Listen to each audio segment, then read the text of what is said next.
Imbas pandemi COVID-19 di Indonesia, jumlah pengangguran bertambah menjadi 9,77 juta jiwa.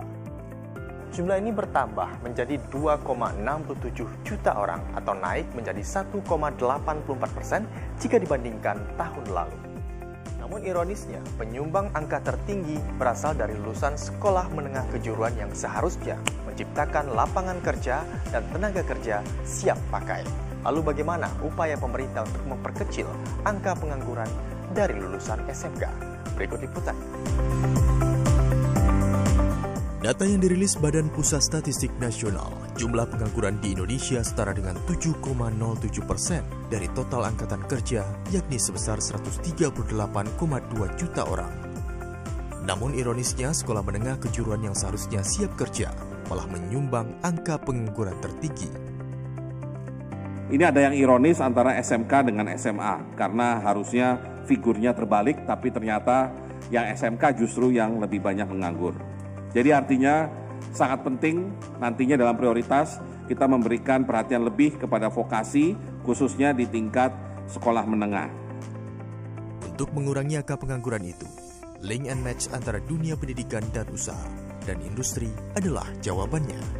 Pemerintah lewat Direktorat Jenderal Pendidikan Vokasi tengah menggenjot sinergi itu. Syaratnya yaitu lulusan vokasi itu harus benar sesuai kebutuhan industri, yaitu hard skill, soft skill imbang, dan kompeten. Aku bisa apa? Nah, selama ini kan mungkin lulusan vokasi itu ya ada beberapa yang hanya mengandalkan ijazah ya. Ijazah itu kan tanpa kompetensi. Ijazah itu artinya aku sudah belajar apa, bukan aku bisa apa, bukan aku mampu apa. Nah, untuk memastikan kurikulum yang bisa menghasilkan lulusan yang kompeten, yaitu tadi harus menikah dengan industri. Lewat Balai Besar Pengembangan Penjaminan Mutu Pendidikan Vokasi, bidang bisnis dan pariwisata inilah salah satu caranya.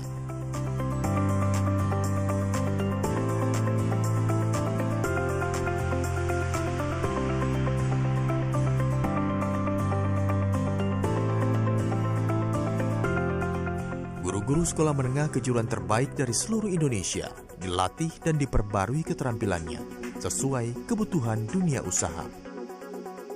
Tahapannya ini, kalau Pak Dirjen kita, Pak Wikan, menyampaikan beberapa kali bahwa membangun pendidikan vokasi itu bagaikan memasak, kata beliau. Di mana resep harus dibuat bersama-sama. Itu artinya kurikulum itu dibuat bersama antara sekolah dan dunia usaha, dunia industri, dunia kerja.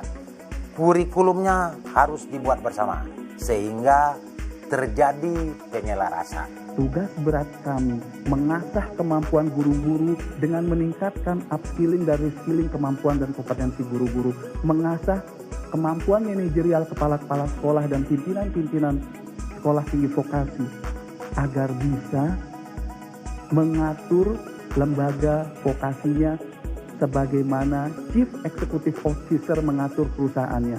Jadi pimpinan sekolah tidak sekedar Chief Education Officer, tapi juga Chief Executive Officer. Jika sinergi antara dunia usaha, industri, dan pendidikan vokasi dapat terrealisasi, diyakini 5 tahun ke depan Indonesia akan mampu mencetak sumber daya manusia handal dan SMK tidak lagi menjadi penyumbang pengangguran tertinggi. Eko Primandani, Ajat Huryanto, CNBC Indonesia.